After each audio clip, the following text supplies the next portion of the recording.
for their efforts in putting together applications for this special round of community development block grant COVID funding for round 3. I'm going to call the meeting to order and do a roll call. So running off the list, we have Jeff Fontaine from Lincoln County. Jeff is not here today. Sheldon Mudd, Northeastern Nevada Regional Development Authority. Hi, Sheldon. Present. Lynn O'Mara, Northern Nevada Development. Oh, present. Sure. Brian McCardle, Economic Development Authority of Western Nevada. Present. Thanks. And Paul Miller, Nye County Regional Economic Development, or Southwest Central. Yeah, you better get that straight, girl. We will correct it on the agenda. Paul's present. All right, at this time, I'm going to open it up for public comment. This is the time set aside on our agenda for anyone from the public that would like to speak, either on behalf of any of these applications or something to do with Community Development Block Grant Program. Nobody in the room here, nobody online, so I'm going to close public comment. I've given chairman's comments as far as welcome and thank you for your time and energy on this. At this time, we're going to move to approval of the minutes of our January 6th, 2021 meeting of the Cdbg CV allocation round 1B. The committee members have received a copy of the meeting minutes. And has everybody had a chance to review those? Yes, I have. Yeah. Any corrections? Okay, hearing none. Yes, this is Sheldon. I move to approve the minutes as presented. This is Miller. I'll second that. Thank you. All in favor? Aye. Aye. Aye. Any opposed? Motion carries unanimously. All right, item number 5 for possible action is discussion and potential funding recommendation for Nye County Department of Emergency Management Emergency Generator Project. While we look for the person who will be presenting on this, I just want to... It's Eileen Christensen, probably. Okay, we have Samantha and Eileen Christensen that will be presenting on this application. I will remind committee members that if this is in your region, that you will be abstaining from discussion and comment on this application. So in this case, Paul will be abstaining from discussion.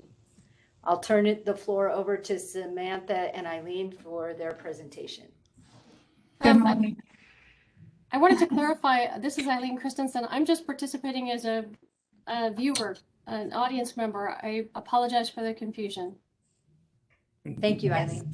Good morning. This is Samantha Kramer with Nye County. I'm actually going to introduce Patrick Lazenby with Nye County Department of Emergency Management. He will be presenting this project to everyone, and if there are any additional questions, I'll be able to jump in and assist. Hi, I'm Patrick Lazenby, Nye County Emergency Management Administration, and I'm glad to be here and ready to present. I have to apologize. I'm in a class in Las Vegas, so I'm kind of tucked away in a closet break room right now if the sound's bad or something. You sound great, Patrick. We can hear you. Okay, so what I do is just open up the PowerPoint and share screen. Yes.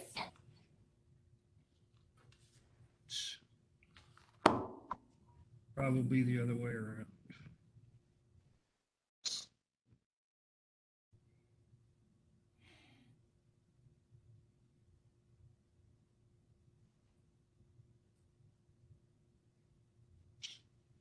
Oh, I'm not sure where I'm at here. Okay, get to this part. There we go. Okay. And as it says, we're working with Pahrump Valley Fire and Rescue, Nye County Emergency Management. We are requesting nine backup or funding for 9 backup generators for our volunteer fire and EMS stations in northern Nye County and some of our primarily career fire stations in Pahrump, none of which currently have backup generators, and which we think are very vital to operations in the event of a loss of power. And let me see if I can move this here so I can read this whole thing. Okay. Nye County Emergency Management provides budgetary, logistical, and administrative support to 4 voluntary fire and EMS stations and 5 strictly volunteer fire stations in a county covering 18,000 square miles. Each of the volunteer stations are in very remote and rural communities, and all of them with populations under 2,000. I'd like to throw in there also that a few of these fire stations are also used as community centers where they gather in case there was a situation that everybody needed to get out of their homes or can't get anywhere else. And Pahrump Valley Fire and Rescue has 3 stations currently that are manned 24 hours a day with career staff and volunteers, and 1 station that's a volunteer station currently, but it's undergoing renovations to become a 24-hour combined career and volunteer station. And they provide fire and emergency medical response to the town of Pahrump, which is the population center, which we have approximately 37,298 citizens. And we provide mutual aid to Clark County, Nevada National Security Site, and Inyo County, California. And none of our budgets there's no way we could afford to buy these backup generators with the budgets we have. And the need for backup generators in these stations cannot be overstated. When the apparatus, which you may know, when the apparatus aren't in use, they have to be plugged in to keep the batteries charged, which operate the equipment in the back of the ambulances, equipment on the fire trucks, and not to mention the stations themselves, which, as I said, some of them serve as the community centers, meeting centers for the citizens, their town boards. And if they had an extended loss of power, they would lose power not only to the building, but to the apparatus themselves. And they wouldn't be able to respond to anything. Any fires, any ambulances, they'd have to call somebody for mutual aid, more than likely from a town, usually about 50 to 60 miles away from where they're at. In the event of a COVID-19 patient in respiratory distress, it would result in delayed response from, like I said, from an ambulance having to be called in from another area. And those delays could easily result in aggravating the illness and possibly death. And went too far. The projects are exempt from environmental review, making them shovel ready. And the estimates that we received from our building and grounds director of $36,520 per generator does include all preparation for installation and installation itself. The Nye County Board of County Commissioners partially approved our Cdbg CV Round 2 grant. The total we were requesting originally was $328,670. Our Board of County Commissioners approved for us to move forward in this round of $58,221, and the remaining $270,459 will be requested in round 3. And if this round of funding is approved, what we would do is purchase and install 1 generator for Station 1 in Pahrump, Nevada, and the volunteer fire station Belmont, which is our smallest station, and we could buy a smaller generator for that one. And the next slide is a picture of the generators we're seeking, which they come in different kilowatts and sizes. Most of what we're going to be looking for is going to be the 80 watts, 70 watts for the smaller ones, smaller stations. And that is a picture of our Station 1 with the showing what their response operations are, the apparatus they house. This is the station that's currently undergoing renovation to become a full-time manned. That building's no longer there. I guess when I say renovation, what I really mean is rebuild. That is our Station 3, which is on the south side of the town, which covers the southern Pahrump and provides the primary mutual aid to Clark County and BLM along Highway 160, which runs from Las Vegas through the town of Pahrump up to I-95. That is Station 5, which covers the northern end of Pahrump Valley, which is closer to the town of Crystal, and they provide most of the mutual aid for the Nevada National Security Site. And this is our volunteer fire station in Smoky Valley, which they have approximate population of about 1,900.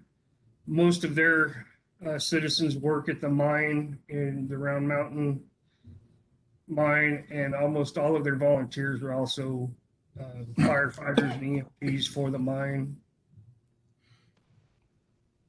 And this is Amargosa, which is going to be the Crystal Station. They are also all volunteers, and they're primarily brush fires, some house fires they get. The town of Pahrump does do mutual aid for Amargosa also, and they've been working on getting an ambulance service back out there. Right now they don't have one because they don't have enough EMTs to support it. And this is the town of Manhattan, which is one of our smaller communities. We have many of them. They have a population of 124, but they have a very active fire department, and they're always training and practicing. They have, I think it's just one. They don't have any EMS service. Their EMS would come from either Smoky Valley or Tonopah. And that's our littlest one, town of Belmont. Their full-time residency is about 9 residents, but they have a pretty big, especially during the summer, they have a lot of campers, a lot of people up in that area just visiting, and it's a pretty historic town in the town of Nye County. It's our original county seat. And this is the one we actually have. This is the station showing is in the town of Current. I couldn't get a picture of the one on the reservation in Duckwater, but they cover both the town of Current and Duckwater and Railroad Valley. Current has approximately 65 people, and the reservation has about 299, and they have volunteers from both the reservation and the town of Current that work together. And last but not least is some points of contact for the county. Myself, Samantha Kramer, Savannah Ruckers, our comptroller, our director of emergency management and fire chief is Scott Lewis, and his administrative assistant at the fire station is Jennifer Fanning. I'm his administrative assistant on the emergency management side. And that is all I have. If there's any questions or anything else you want me to go over in more detail. Thank you, Patrick. I will open it up to the committee for questions outside of Paul.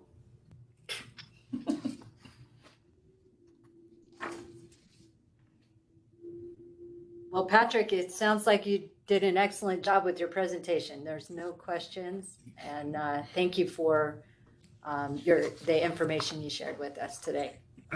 Thank you for your time and for your consideration. And if it's okay, I have to sign off and get back to class. All right. Have a good day, Patrick. Thank you. You too. Bye, Samantha. Thank you. And Samantha, thank you for your time and effort that you put into this application. Is there anything you'd like to add? You know what, not at this time. I think Patrick did a great job of presenting it. But again, if there are any questions, please let me know. Thank you. Okay. At the next agenda item that we have is for possible action, discussion, and potential funding recommendations for Churchill County the C3 HVAC Emergency Shelter and Medical Facility Project. I believe we have Shannon on the line for this project. Good morning. You have Oh, Jim. you have a much lesser stand-in. Hi, I'm Jim Jim. Barbie. I'm the county manager. Shannon, we've got an extreme week, and so we have multiple meetings that are overlapping. And so she asked if I could go ahead and present this. So I apologize for the last minute swap. And then secondly, I believe she sent the PowerPoint in. I'm operating this off of my phone, and I can't get it to bring up the PowerPoint. Can that be brought up on y'all's end? Yeah, no problem, Jim. Dana, do you mind pulling that up? This would be for Churchill County. Just give us a couple of seconds, and No problem. we're kind of doing a workaround since we can't share screen from here.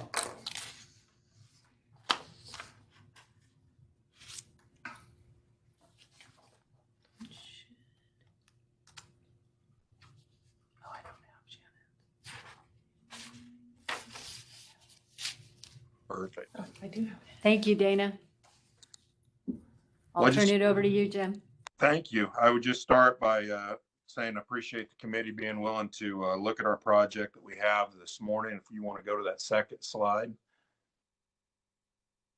So this is a facility that we're and started during our emergency declaration through the pandemic.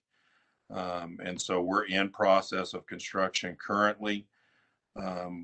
We're looking at dealing with emergencies that we've had in the community, obviously the pandemic most recently, but over the past 10 years, we've had a string of things that have happened here in the community, and we've been ill prepared on the facility side to deal with those things. And I think the third emergency was kind of the charm and recognition at the county that we needed to do something that would position us better in the future as these kind of issues came up. You may remember in 2012 that we had the Amtrak train collision, and we had to utilize one of our aged elementary schools as an emergency shelter for some of the passengers that came off of that train. And as an aged elementary school, you can only imagine the challenges that existed in that gymnasium, but it did work for that. But what we recognize is the following two, we really didn't have anything to deal with the flood that we had in 2017, where we had a tremendous amount of requirements to possibly displace people, depending upon how that response to the flood went. Luckily, we didn't have to because of 15 miles of trenching that was established and working with the governor's office to get that done.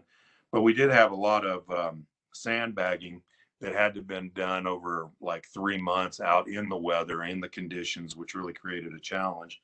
And then that brings us to the current pandemic situation. And we in Churchill County manage directly all of our responses, including setting up testing, performing testing pods, as well as vaccine pods as we've moved through this. So we had an open front parking lot in the fairgrounds that we utilized for the largest percentage of our testing. And about the time the vaccines came out, we were able, through funding, to create a larger parking graveled area on another portion of the fairgrounds and put up some temporary covers. But the staff, and myself included, I mean, we were in all extreme conditions and weather. We were performing testing everywhere from conditions that were approaching 100 degrees in the direct conditions, as well as during snowstorms out here along the way. And so I really appreciate the challenges that our staff took. So the short story being that this is a result of the recognition of the issues we have been having. So if you'll go to the next slide, I've kind of covered some of that information related to the pandemic and not having the facilities that were necessary. And if you go ahead and move on to the next slide after that, this gives you an idea of the nicest conditions that we were able to put together during this pandemic time period. And this was a 7 lane structure that was built. The actual metal components were our horse stalls that we purchased from a local metal fabrication company here in Churchill County. And then our roads department went in and put them on elevated concrete pedestals. And that was a real improvement for the last approximately 5 months of the pandemic in terms of how we've handled things. But you can see the obvious still environmental limited conditions that the staff is having to work in there in that temporary. So if you'll go to the next slide, we have renderings of our current project, which obviously, looking at the pictures, is a multi-purpose facility that, when we obviously won't be dealing with an emergency response, would be an economic development project for us at the same time. But this represents 75,000 square feet of area undercover, and that would be environmentally controlled, which is the portion of the grant that we're bringing forward and requesting your support with. The front portion, or the upper right-hand photograph, represents kind of the concourse area, which would be where we have the bathrooms located, a kitchen, food prep area, as well as some offices. And that represents roughly 25,000, 30,000 square feet of open space where we could do everything from having folks come in and administer vaccines to put beds in place to shelter from any kind of natural disaster we may have. These renderings are currently being done, so I don't have a rendering of the main portion of the building, which represents roughly the 50,000 square feet area. And that would specifically, if you've ever been to the Winnemucca Livestock Event Center, that would represent more of a feel like they have there, that they also used in their pandemic response, or the National Guard did, of where folks would be able to pull into one side of the facility and then be able to go through lines, take care of whatever we had to do there, and then be able to exit the facility if that was necessary. But what we're requesting, and I'll send it to the next one, is support on our HVAC system. And this would be 100% air exchange HVAC system. So over a given amount of time, that air is completely drawn out and cycled from the exterior of the facility and the building into the interior, so that we constantly have fresh, safe air that would be put into the facility, which obviously is impactful and would have been impactful through the pandemic that we've been utilizing. So we're requesting $672,335 of the total cost, which we have $311,692 in commitment from the state on match funds to support this project. If you go to the next one, we give kind of the overview of our total projected costs on this project, a little over $10 million. We're at 9.2 cash in hand, and working with the combination of us and the city of Fallon, which, you know, it would be for the entirety of the county, Fallon included in our county. And then state emergency funding that have been dedicated or designated for the total project. So with that, I would just take any questions you may have and request that you consider our proposal. Thank you. Thank you for your presentation, Jim. At this time, I will turn it over to committee members for questions. And since we don't have a development authority representative from Churchill and Fallon at this time, all committee members can comment.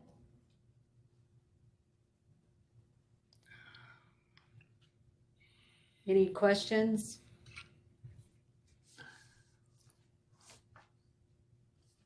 All right, hearing none. Jim, thank you for your presentation. Very much appreciated. Thank you, folks. All right, our next application is discussion and potential funding recommendation for the City of Wells Rural Nevada Business Assistance Program project. I believe we have Jolene Supp and Kelly Northridge and Danielle Reese representing this application. Since this is in Sheldon's area, we will ask Sheldon to remain silent on this application. Thank you. So Patty, I hope you can hear me. Yes, we can, Jolene. Thank you. Perfect.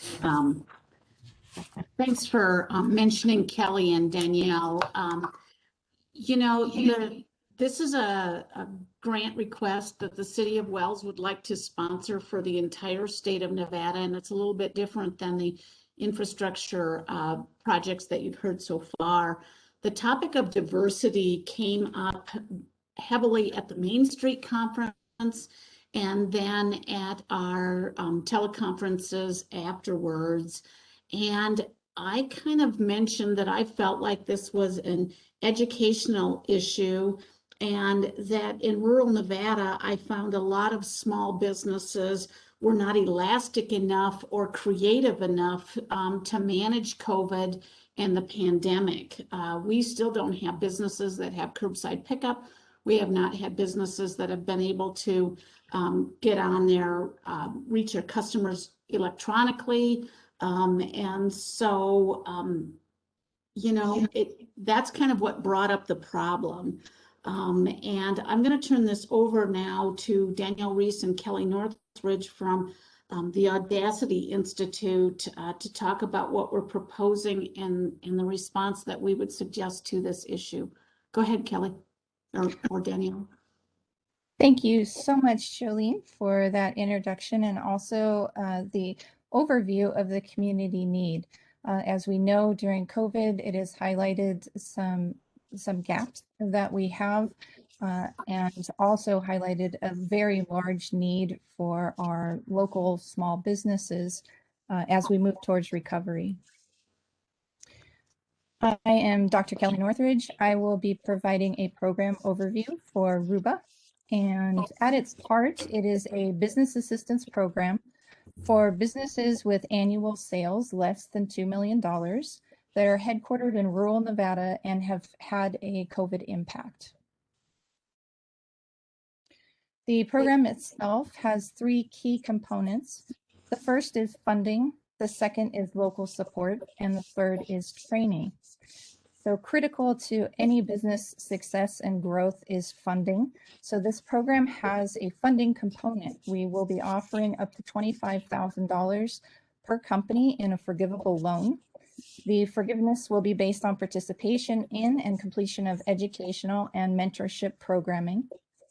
We will be providing local support to the businesses accepted into this program. To start, we'll actually be doing a Train the Trainer series within our local communities, rural communities, in order to expand local capacity, in order to provide 9 months of one-on-one mentorship and support for the companies. Lastly, we'll be providing a large training component, which Jolene mentioned is needed and wanted by our local business communities. We will have a cohort-based approach with small cohorts of up to 10 each. It'll be 9 months of education and support, and these programs will be offered in both English and Spanish. Diving a little bit more into that really critical training component, we break the training down into 3 distinct modules. The first is visioning, the second is adaptation, and the third is growth. Of course, critical to all 3 of these models is that ongoing mentorship, support, and guidance throughout. Companies that run through this program will come out with clear learning objectives. They will come out with a clear vision, mission, values, and goals, a deep understanding of customers and markets, growth strategies that match the goals that they've put forward, an understanding of business finances and value, and lastly, but also critical to their growth success, funding plans.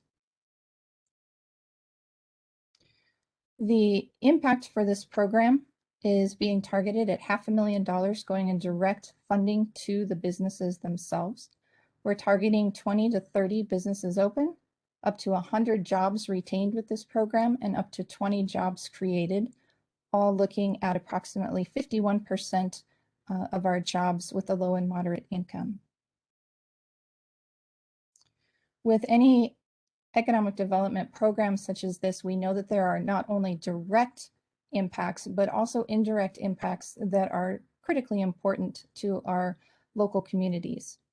As shown by a lot of research of the Brookings Institute, these types of programs lead to healthier families, better local health outcomes, community resiliency, and most important, wealth stays local.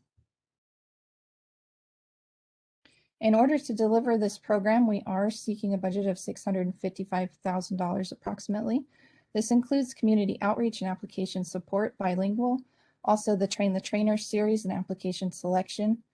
We also will be providing the bilingual business training and mentorship and a small token for travel. Again, $500,000 of this budget goes directly to the companies and $155,000 in creating this programming. Our proposed timeline, we all know that time is of the essence with our businesses. So with your assistance, we will be launching this program almost immediately with applications targeting to open in mid-July, checks being distributed to businesses early September, and the education programming and support starting shortly thereafter. Why Audacity and this wonderful partnership with the City of Wells? Audacity has built a strong trust with our local small business community as a place, a resource to come to. Experience, we've done this before. Results, we know that our method and approach provides results. We've assisted over 400 local companies and distributed over $2 million to our communities. We do this all with strong values that good ideas come from anywhere. Great companies can be built by anyone, and communities thrive when we support local talent. So today we seek your support in launching the RUBA program in summer 2021. Thank you so much for your consideration, and we welcome any questions. Thank you, Jolene, Kelly, and Daniel. Thank you for your presentation and information. I'm going to open it up to the committee for questions, and Paul Miller has a question. So I got a couple. What do you mean by educational? What is that educational program going to mean in regards to mentorship? What are you going to be educating them on? Are we speaking about the companies in particular? The businesses, yes. Yes. So in terms of the actual programming that comes through here, we have 3 to 4, depending on each of these modules of education series. So we sit, there's 90-minute education sessions. We sit and provide information on the topic. So one of our most popular ones is on Intro to Business Financing 101. And so we have, similar to sitting in a classroom, if you will, experts in the field talk through all of the critical components in terms of the education. We have questions, time for Q&A. We have our mentors are there to provide guidance, assistance to meet where the companies where they are. And then the one-on-one mentorship program is that we can sit down on the topics that the company wishes, but also if they want to dive deeper into one of the topic areas we're talking about, we can specifically dive into the needs that they have and provide further guidance and assistance that way. Will you have a list of those topics that you would be training or providing Yes. education regarding? Yes. Or is And this coming from other organizations or that are already out there providing this training? We have provided this training, and the list of the classes is actually included in the application. Okay. And the other thing is will the businesses that get chosen, will that be all determined by the application? Yes, we will have an application process that the companies will need to, they'll apply for the programming, and we will select them through the applications that they provide. And is that done through a board, or is that done through a certain group of executives that decide who gets the assistance? Yes, we will have a a group of individuals who will individually score so that there's transparency in terms of who is being selected and how they're being judged or the criteria to be considered for the program. That's all I got. Thank you very much. I appreciate it. Thanks for your questions, Paul. Any other committee members with questions? Yeah, Brian McCardle for the record. I just want to commend Kelly, Danielle, and Jolene on this application. I thought this was just for the city of Wells. I didn't know that you were sponsoring this project for the entire state of Nevada. I can't tell you how much I love this idea, and we all know the devastation that community banks have seen post recession and now during the pandemic. And I've seen Main Street businesses struggle to figure out how to operate in the new world. If you don't have a website, if you're retail and don't have a website where you can sell your goods around the world, or if you're a restaurant and you don't have your menu online, these are significant challenges. And so I think this is the right program, the right time, and the right thing to do to get these businesses up and going, as well as new businesses. But I also really enjoy the mentorship is one thing, but the peer-to-peer knowledge share is actually quite impactful from the programs we've run with entrepreneurs.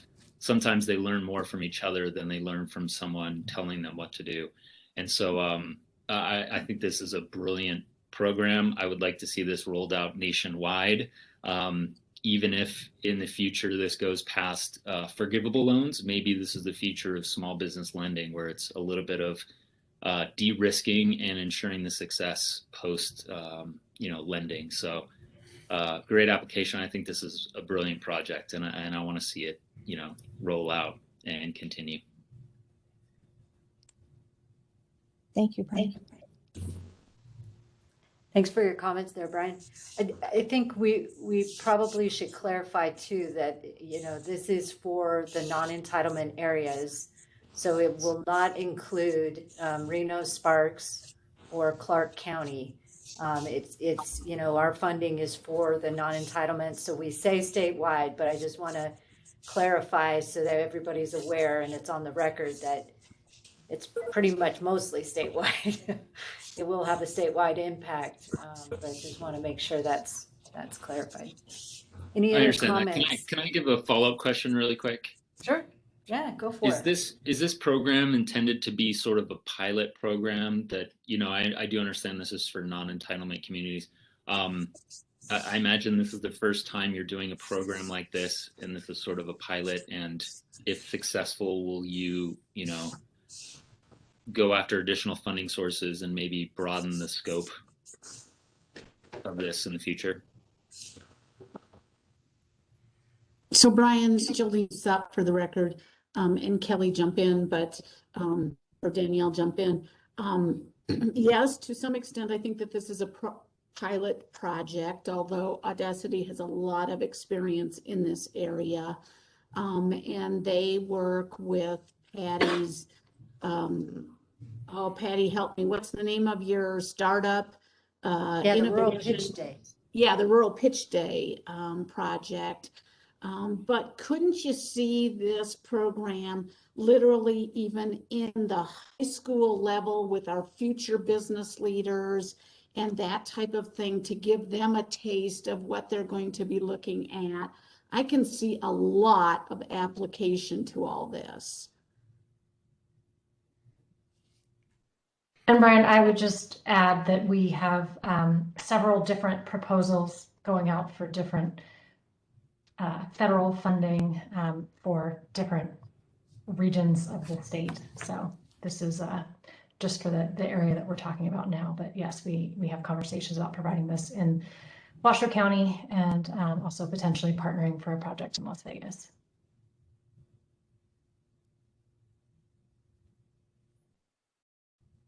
Thanks for your question, Brian, and the responses. Any other committee members with questions?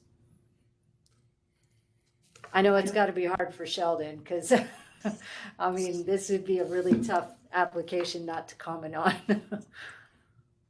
All right, hearing none, we're going to go on to our next agenda item. Thank you for your presentation.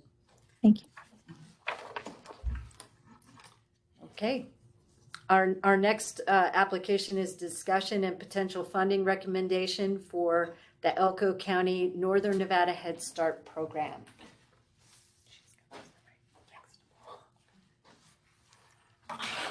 Did you want me to bring it up on mine? Yeah, if you can. Okay.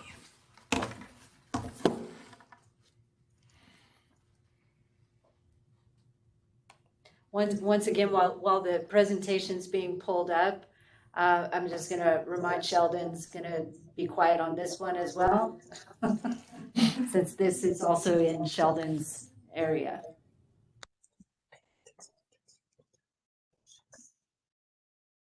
Well, hello. Let me turn down some. Yep.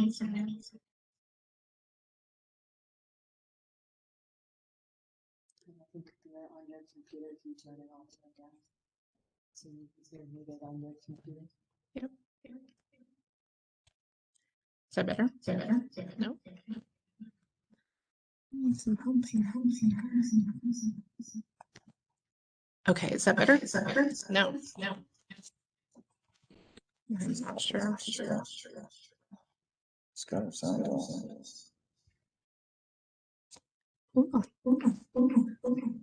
Patty, you had yours muted. I'm not sure it's not yours. Yes,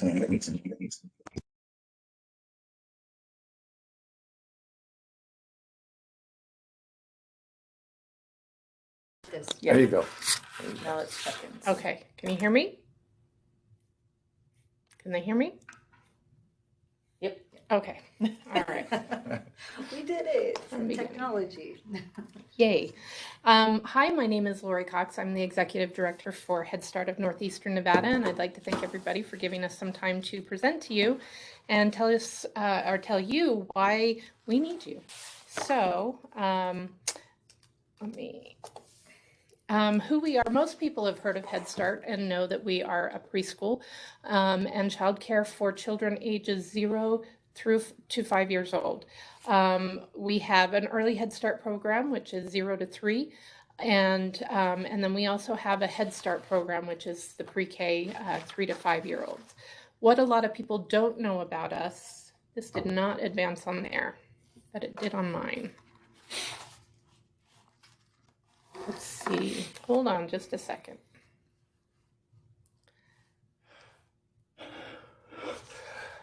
Excuse me. Let's try share again. Does Dana have hers up? Is that what we're seeing? There we go. Yeah, that's why, because we're seeing Dana's. and Oh, not you're seeing hers. Dana's. Okay, I'll just tell Dana to advance for me. Okay. What a lot of people don't know is all of the family services that we also give for the families that join Head Start, and also the fact that all of our services are free to our clients. And so one of the reasons that they're free to our clients is because we serve the very neediest of the needy in our communities. And when we work with the families, not only do we offer the child care, but we also offer resources to all of the families. We do goal setting with each of the families to make sure that they are reaching educational and employment goals. And then we also teach them how to be advocates for both themselves and their children within school settings, health settings, employment settings, all kinds of areas. Next slide. I am not above swaying you all with pictures of adorable children to sway your decisions for us. Next slide. But these are just some of the things that we offer for our children. We offer the hearing, dental vaccines, all of the things that you see there in the health and nutrition area, plus more. Within our education department, we do follow a curriculum for all of our children, whether it be for the infants or the toddlers or preschoolers. We cover children with IEPs and IFPs and disabilities, and we get them ready for school to start. We want, especially when it comes to the social emotional, a lot of our children are come from traumatic backgrounds, and so whether we're serving foster kids or homeless children, we want to make sure that a lot of the behavioral challenges that come often with that trauma are addressed before they reach school, so that it makes it a lot easier for our kindergartners. Next slide. And then some of the things that we offer for our parents we work with them to connect them with a lot of these different resources that you see on the screen, whether it be family services. We also work with the drug courts. We do early intervention services, housing authority, things like that. We offer our coaching through the family advocates. We have family advocates that work directly with each family and do the goal setting to improve family outcomes throughout the time that they are with us. And then just these are some of the family growth and advocacy things that we work with our parents. And again, this is just a smattering. We have all kinds of things that we work with each individual family based on their needs. Next slide. So why we need you. Elko, being very rural, we have applied for many expansion grants, and unfortunately a lot of the rural areas across the county or across the country do kind of get left out of some of those grant opportunities, and they are often focused on the big cities. But especially in Elko, we have about 403 qualified children between the ages of 0 and 3 that would qualify for our program.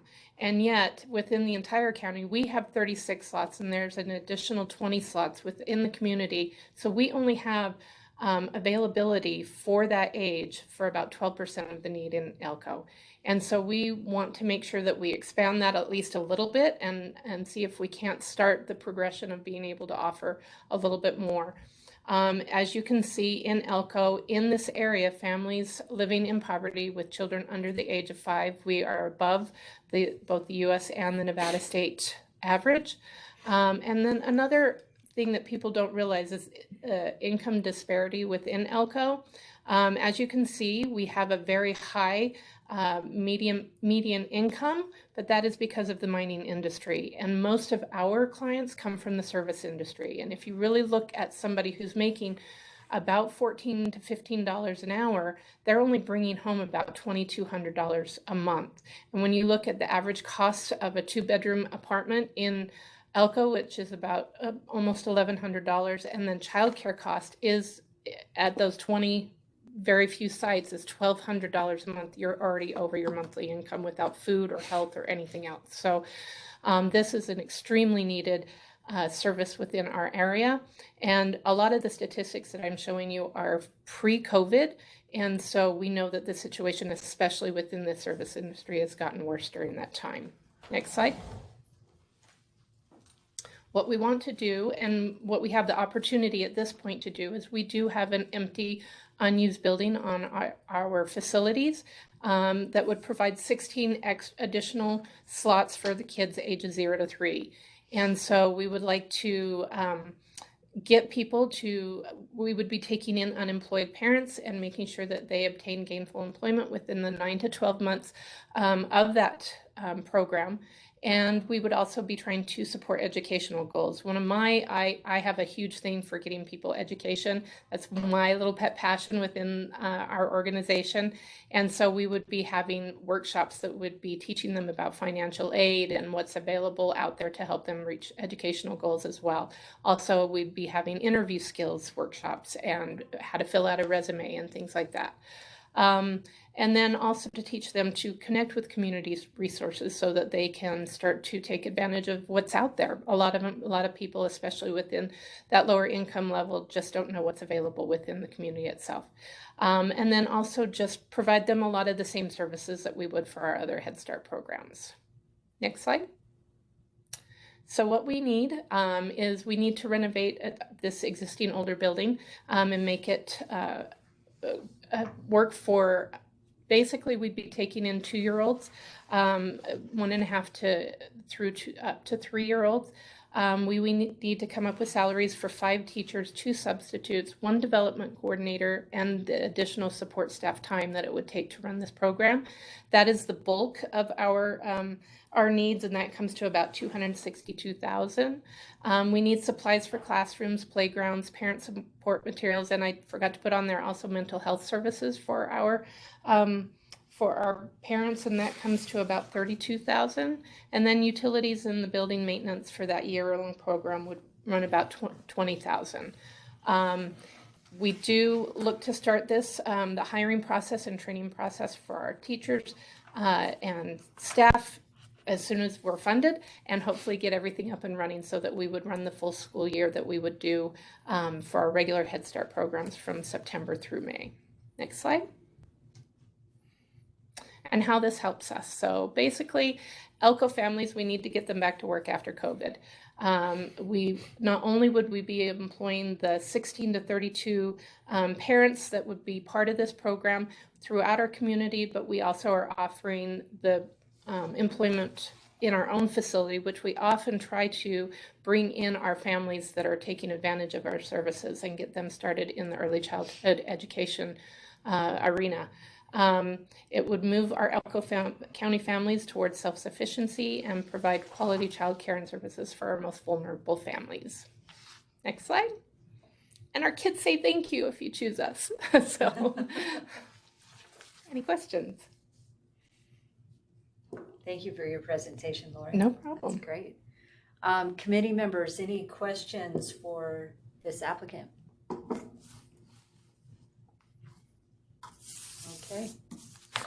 I'm sure Sheldon would have lots of good things to say. I'll add something. I think this is a very clever application. It's sort of a way to solve 3 problems in one shot. Getting people back into the workforce, handling childcare needs, and also some education. I'm sure there's some other, secondary effects. So I think it's great. In terms of sustainability long-term, I'm assuming that once you get some of these parents working, does the program sort of become self-sustaining after a while? So one of the positions that we're actually hiring is a development coordinator, so that we can make this a long-term project, that their job will be to find funding for us, whether it's both with working with the community and the mines, but also looking for additional grant opportunities nationwide that might be able to not only keep this going, but to grow this opportunity. I know that Spring Creek is they're in desperate need for preschool. They have to travel up across the pass in order to get their kids to Elko to have any kind of preschool opportunities. And so I've already worked with the school district, and we've found a place that we can use on the school properties, but eventually we just need to come up with the funding for that. And that's a bigger project and will cost a lot more, but that's part of that development person's job will be to, let's find the funding for that. Let's really start to get address the need for childcare within Elko County. I'm curious if you're looking at the American Rescue Plan funds. We will be looking for any opportunity that we can find to. I mean, Elko really is very desperate for preschool, and the amount that they charge, I mean, $1,200 even for somebody who is making a decent amount of money at the mine is a lot of money for childcare. And so if we can get some of that, some of those slots open to parents, even if it's on a sliding scale, through these different grants, then it would be extremely beneficial to Elko. Thank you, Lori. Thank you. Appreciate that. Any other questions from committee members? Okay. Okay. All right. Thank you. Our next application is discussion and potential funding recommendation for Esmeralda County Teleconference System Project. And I believe we have Commissioner Keys on the line, and Paul will be abstaining from discussion on this one. That's why I don't have it. Commissioner Keys, are you able to hear us?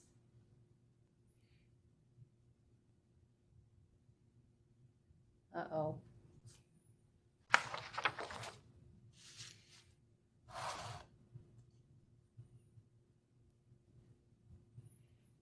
Why don't we move on to the next applicant while we try to establish communication with Commissioner Keys, if that's okay.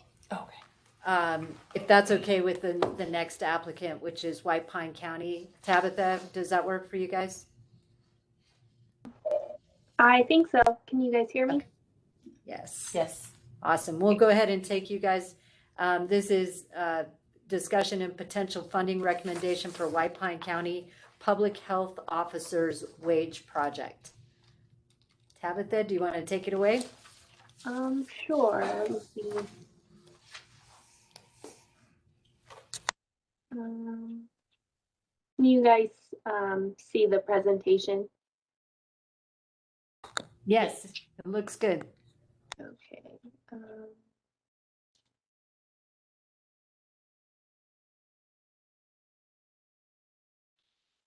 Okay.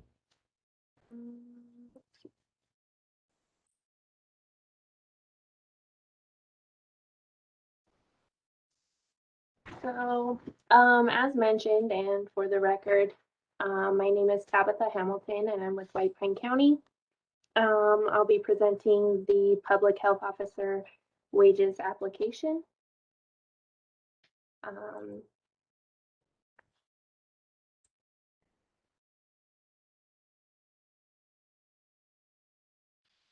So our need, before the pandemic hit, White Pine County's need for a public health officer was minimal.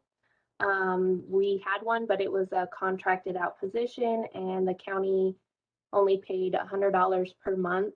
And then after the declaration of emergency, the county commission decided that the position should be paid $5,000 a month for the duration of the pandemic to combat COVID-19 at a full-time basis. Here's some data to show how White Pine County has battled the pandemic with the help of the full-time public health officer.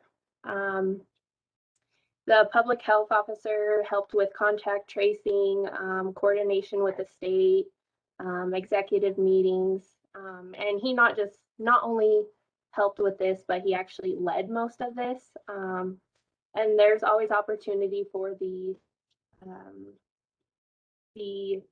disease to mutate. So we believe that we will need full-time services for the duration of the emergency.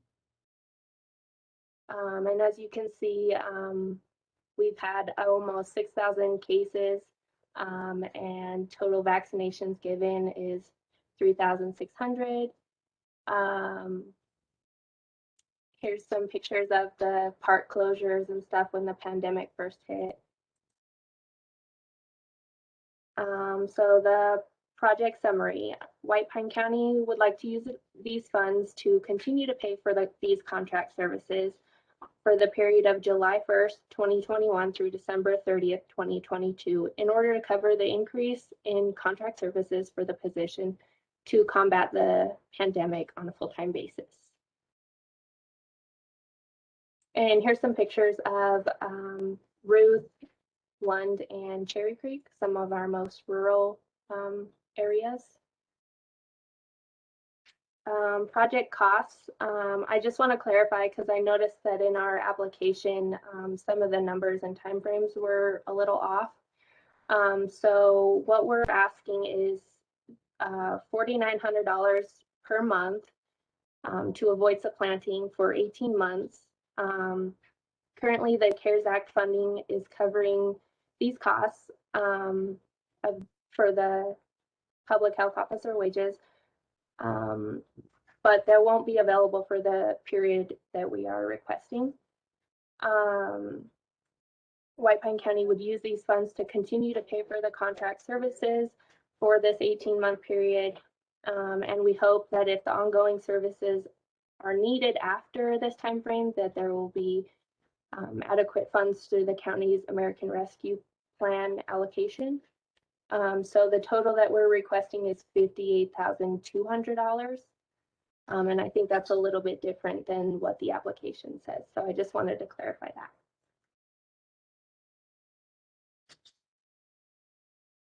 And then the schedule, that was also a little bit off in the original application. So as you can see, the project implementation will be the entire time frame for this grant.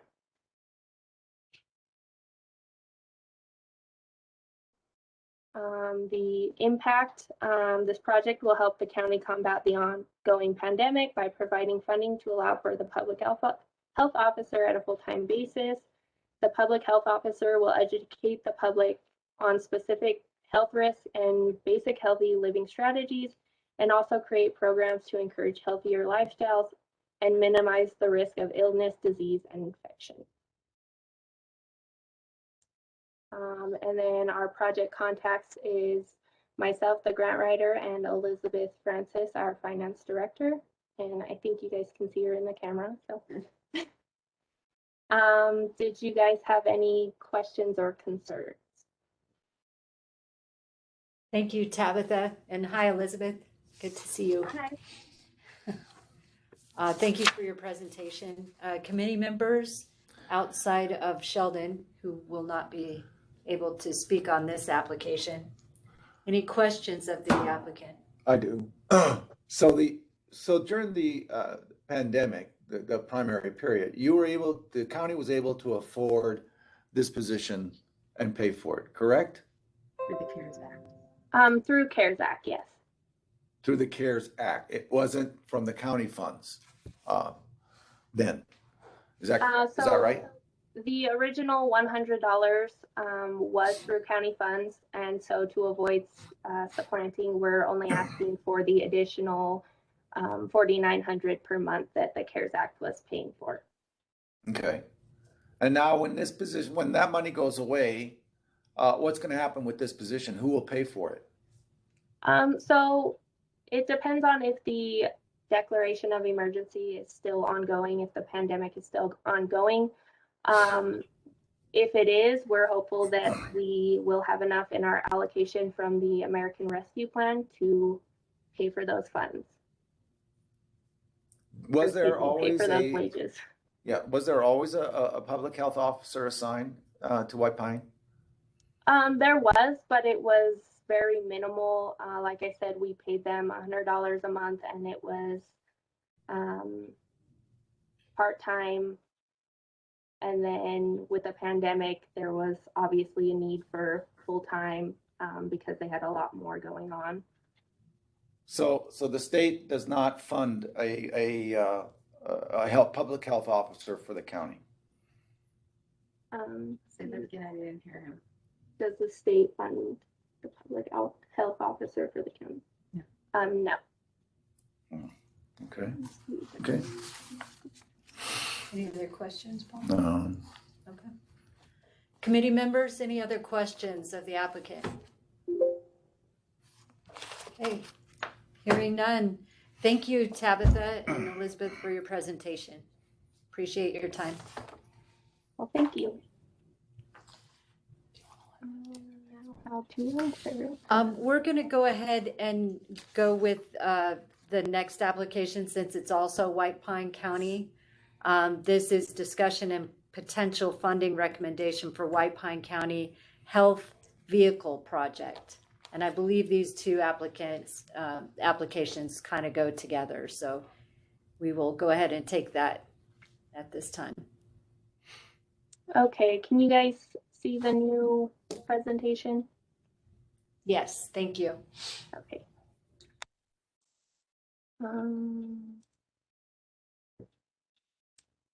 Okay, so this is the public health vehicle lease application presentation. So White Pine County has been working with the Nevada State Health Division to offer health services for residents of White Pine County of all ages for things such as immunizations, cancer screening, and family planning. These services are provided at low cost to residents of all ages and incomes using a sliding scale dependent upon income and family size. White Pine County is almost 9,000 square miles in size. The public health officer, or excuse me, the public health nurse must travel countless miles to these extremely rural areas such as Baker, Lund, and Cherry Creek, as shown on the map. These places are a good distance away, and many of these places are the disadvantaged communities that are in need of these services.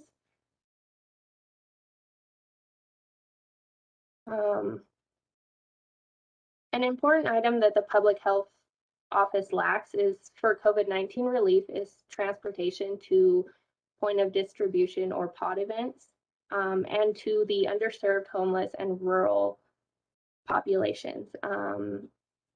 Examples are the drive-through vaccination events that the flyers are shown. Without these services, the county could not have responded to the pandemic nearly as effectively as it has so far. And these drive-through events happen in Ely. These people would drive into the location and they would give them the COVID-19 vaccines. And in the past, it's been flu vaccines.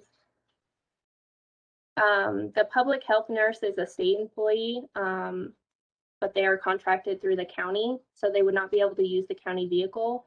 And then the public health nurse's assistant is an actual county employee.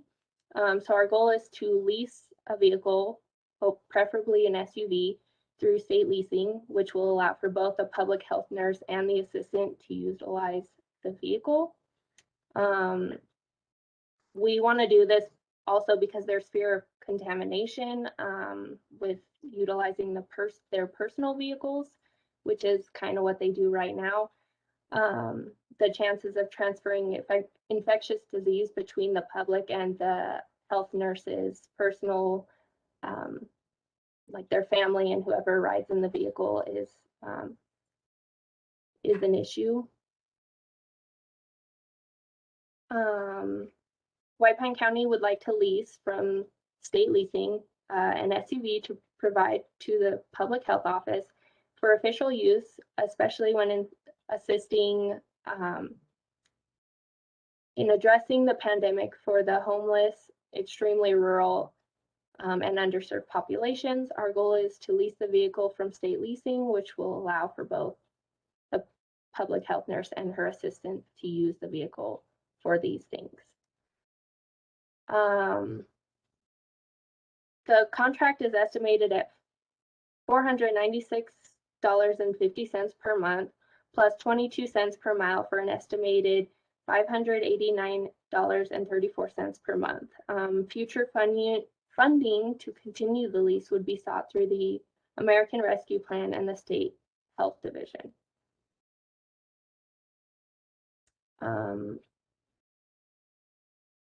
Our anticipated schedule is shown.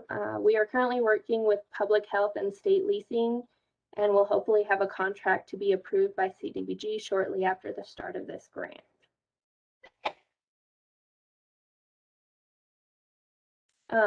White Pine County's public health office will be able to provide more services or supplies to very rural and disadvantaged communities in a quick and effective manner when in a disaster or crisis such as the currently ongoing COVID-19 pandemic. Shown are some of our low to moderate income areas. We have Ruth, I believe it's a census designated area, McGill, and then Baker, which would also be the census designated area. And then our contacts are, again, Elizabeth and myself. And then we have the social services director, Desiree Barnson. And we want to thank you guys again for your consideration. If you guys have any questions. Thanks, Tabitha and Elizabeth. I'll open it up to the committee for questions. I do. So the Southern Health District of the state does not cover the cost for you guys to get a vehicle for a public health officer that should be assigned to your county anyway. I don't understand. From what I read, you'll have to forgive me, the state already has a health officer assigned to your region, and they're not fulfilling that obligation? No. Okay, that takes care of that question. Okay. Did you have any other questions? No, because there's nothing. These people are absolutely right. I agree, but this is crazy. I mean, we have a public health officer supported by the state. Why don't they? I mean, the cost of that person being there in the whole 9 yards, I don't get it. So I'm just confused. That's all. Don't mind me. Just. I think you're asking good questions. Tabitha, could you possibly explain to us how the organizational chart works for this? So I think on the previous application, you mentioned that the state does not provide a public health officer and that the county pays for that. Yeah, so the public health nurse and the public health officer are completely different.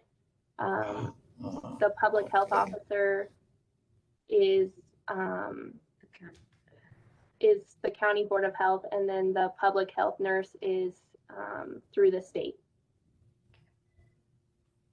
And so, I mean, I'm trying to piece it together. Maybe the state has provided the public health nurse at the location center in the county and expects the outlying areas to drive in to get those services?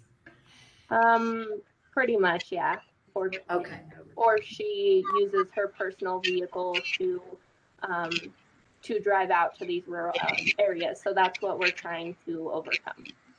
Okay, thank you.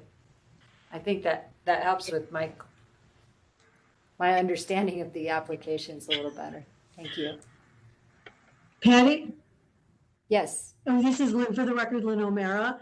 I'm going to put back on my hat as being with DHHS and having some familiarity just to help clarify a little bit more. Southern Nevada Health District doesn't necessarily cover all of Southern Nevada. Thank you. The Department of Health and Human Services, through the former health division, which is now public and behavioral health, has a community health nurses program. So they do some of that, but not each and every county has its own health officer. If it does not, the state health officer, the statewide health officer is the health officer of record. Community health nurses in conjunction with that individual, but also too, the counties, can have their own staff if they choose to, but the state doesn't necessarily always pay for it. The community health nurses do fill in, and then the state board of health is considered their board of the health authority. So whatever doesn't go for municipalities or counties are, have their own staff, then it's the state board of health and the community health nurse program that backfill. It's not a perfect solution, but that is how things have been working for some time. And again, Southern Nevada Health District doesn't cover all of Southern Nevada.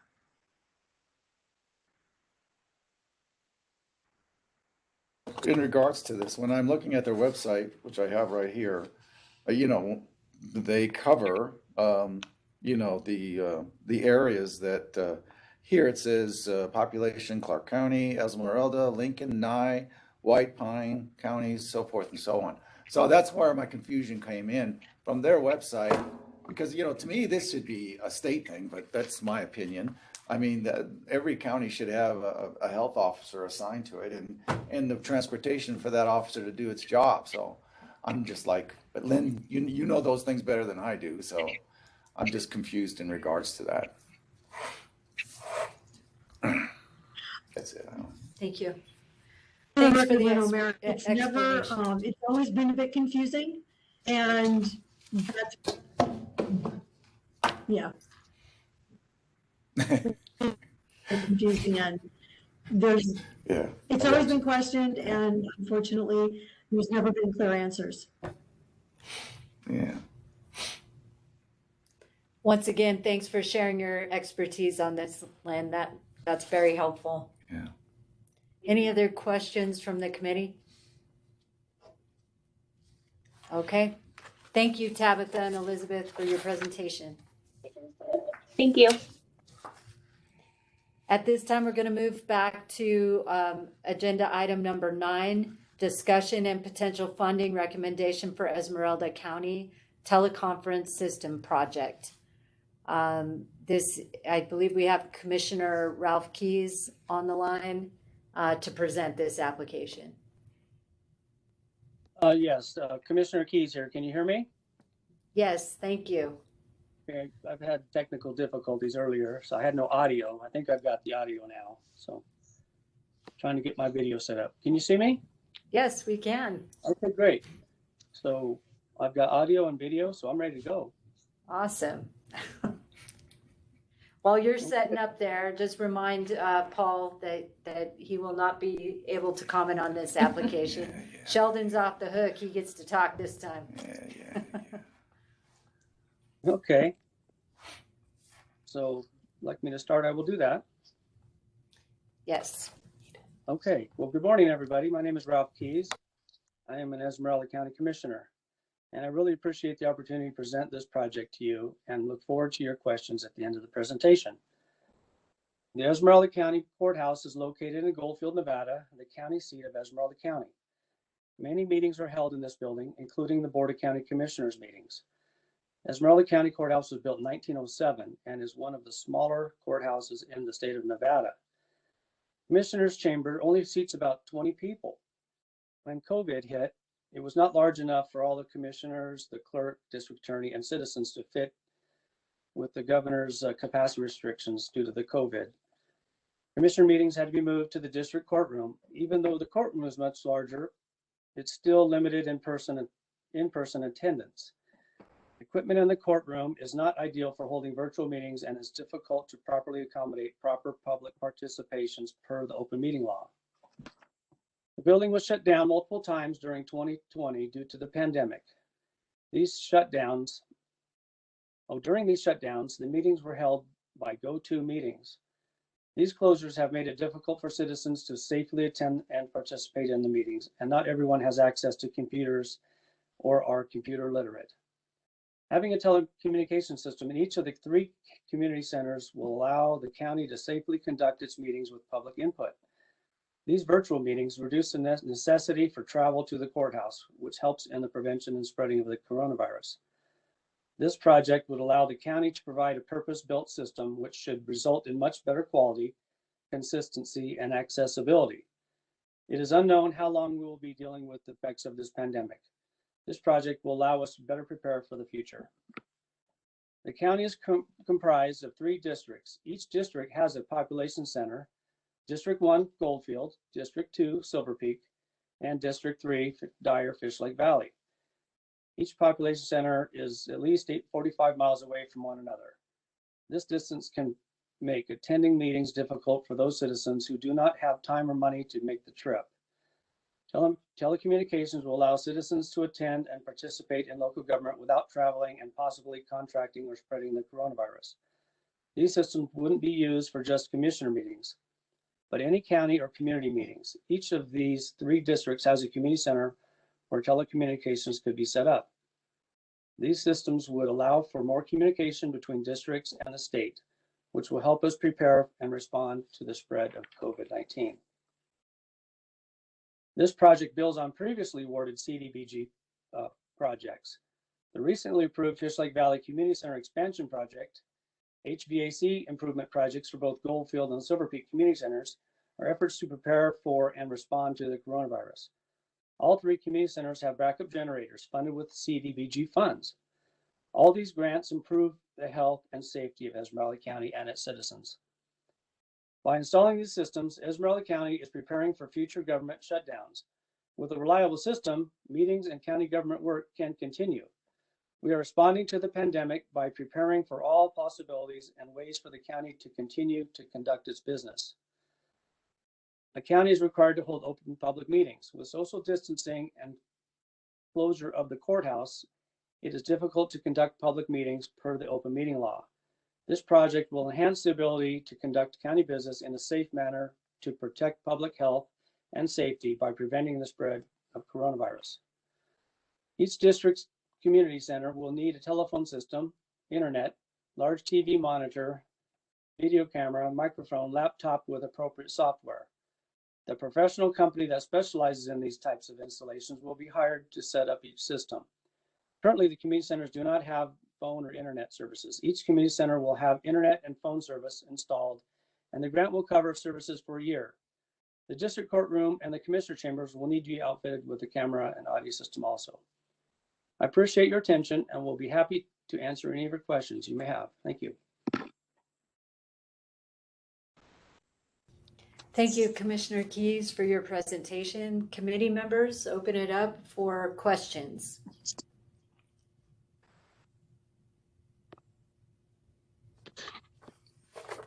All right. It looks like you did a great job, Commissioner. No questions from the committee members. Well, I was prepared. I've been reviewing this for days, so. Well, thank you for your time and your application. Okay, well, I'm Appreciate glad to be here. Thanks for your consideration, everybody. All right. We'll move on to agenda item number 12, CDBG Advisory Committee discussion on final recommendations. As I pull this back to the committee members, as we take a look at this, just to review the funding that we have available for this. Thank you. Hang on. Do you have that information? Okay, Jessica's going to tell us how much we have. I do. We have $2.7 million to allocate, and we have requests of almost $2 million in requests for all of the applications that we've reviewed today.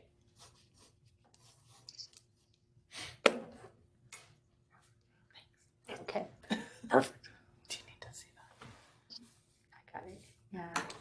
Okay, so I will open it up to committee members for discussion. I know that last time we met, we had kind of a good process that worked where we had ranked all the applications, and those that scored the highest, we funded first and worked through the list that way. In this case, it's clear that we have enough funding available to fund all the applications as presented and still have a remaining balance of close to $750,000, I believe. $800,000. So we will be having a B round of funding for this cycle. So there will be another application round on this. So I will open it up to committee members for their pleasure and how they'd like to proceed. Yeah, this is Brian McCardle for the record. I did review all these applications. I think they adequately address the challenges faced with the pandemic, and they're a good use of funding. And I didn't see any that really stood out as being overly complicated. So if there isn't too much discussion on any agenda item, I would entertain a motion, if any, to approve all applications today and fund all of them in bulk, if that's a possibility, or we can discuss it more. Paul Miller for the record. I agree with Brian's comments. I did have a couple of questions, but they were so minimal and that, they don't really apply in some cases. And thanks to Lynn for clarifying the state health situation with the Southern District, because I did have a lot of questions on those two. But when she clarified that for me, I would like to second that motion that Brian just made. I didn't make a motion yet, but I will if that's what we're waiting. I'm sorry, Brian. I jumped the gun on that. I was hinting at making a motion, so. I'll just check with our legal counsel. Hannah, will a one motion for all applications suffice? Yes, that should be fine. Thank you. Okay, Brian. Any other comments from Lynn or Sheldon? This is Sheldon for the record. I just concur with every. For the record, Lynn O'Mara, I just want to say these.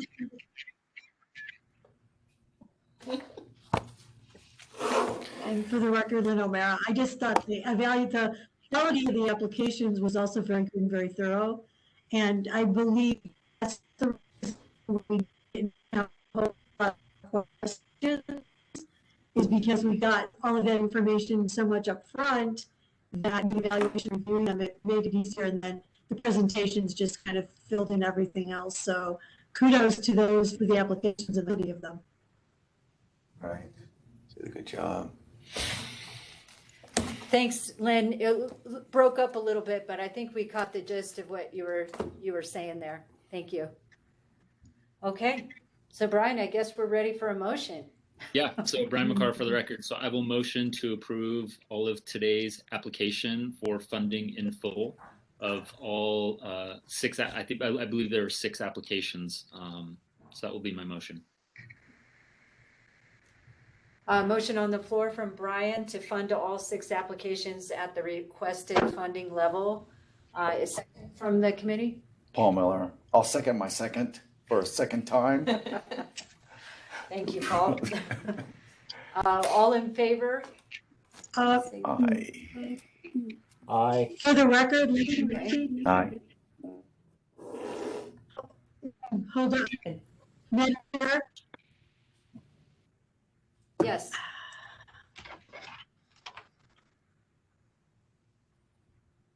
I can't hear. Lynn, we're Madam Chair, having can a you real hear me? difficulty hearing you.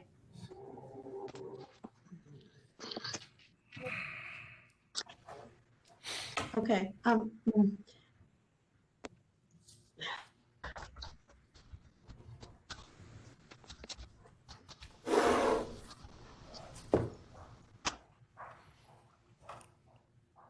Did you want to try again, Lynn?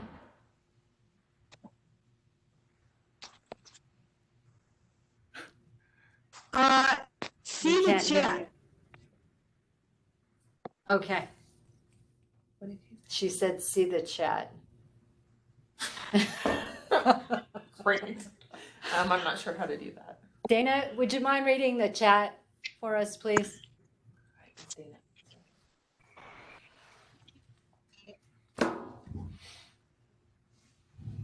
Or Brian or Sheldon.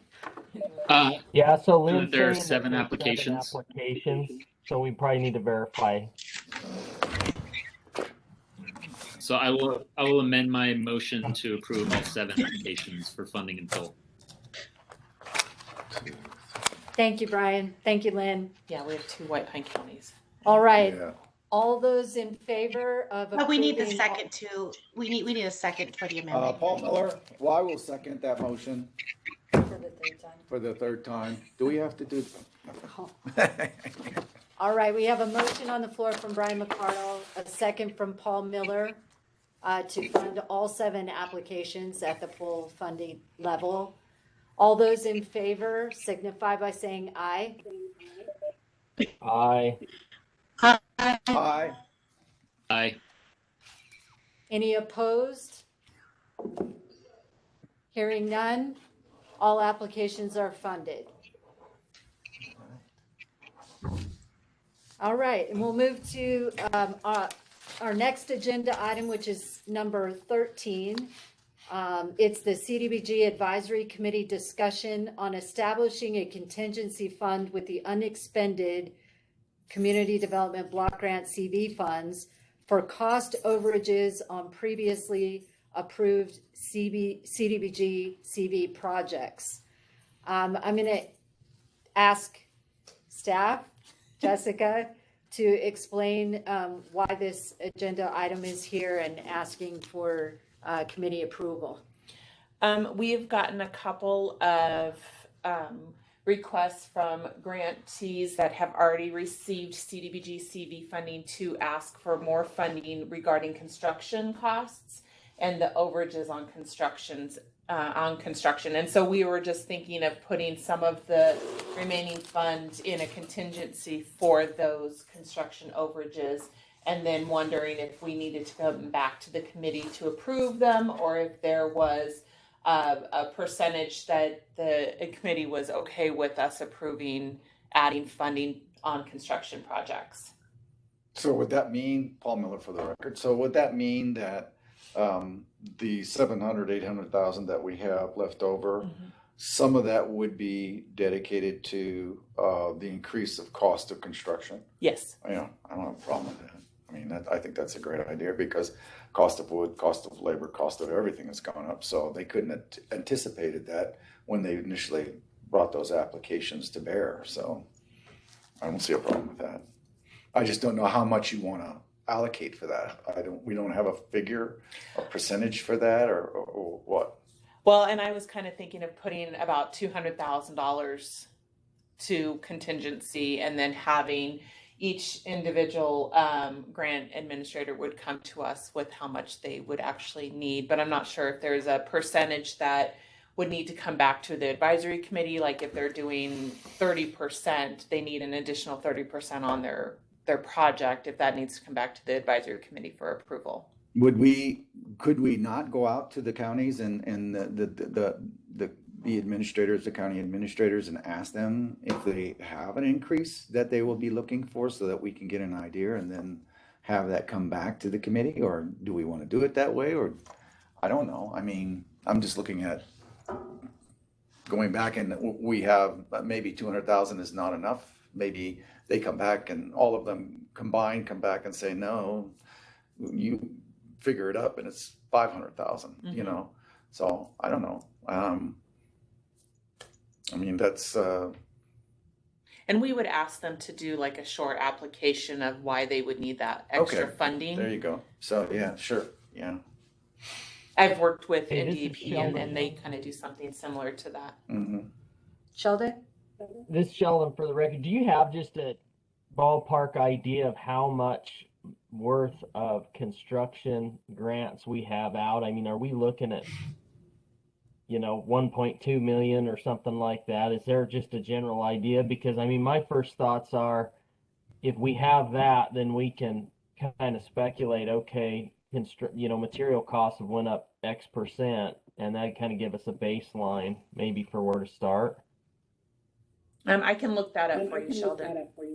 Okay, well, I was just curious if that was like already available, but because I suspect, I mean, based off of what I'm seeing for construction costs, 200 grand's probably not going to cut it. I don't know, but if we only have, if we don't have that much out, I don't know what the cost is that we have out, but yeah, I mean, 4 times for lumber right now. I mean, than what we're anticipated.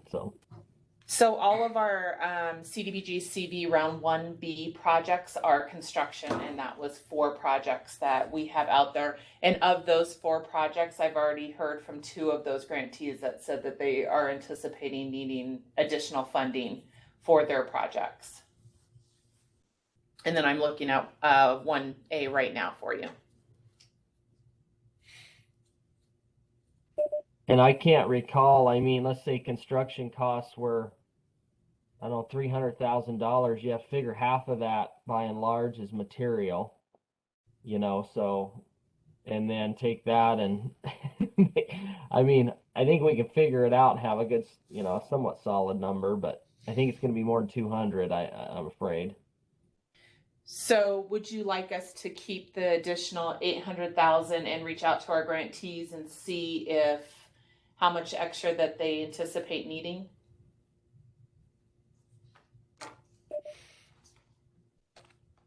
I think that's fair. I would rather do that due diligence and try to and have more available in the end than we find ourselves coming up 50% short or something. I mean, I'd hate to see these projects halted, as a result of this. Okay. All right, we will collect that information and come back to the committee on the cost overruns for construction projects going forward. And depending on what Sheldon, that... for the record, I just hate to give you more work, Jessica. I'm sorry. It's not a problem. It's job security, Sheldon. We're happy with it. So we'll do that research and come back to the committee. And until we have that information available, there will not be another funding round. Once we get closer to knowing what available funds will be there, then we will see what we can do for another funding round. Exactly. Okay. Yeah. Thank you for your input on that. Any other comments or suggestions from the committee on this discussion of a contingency fund?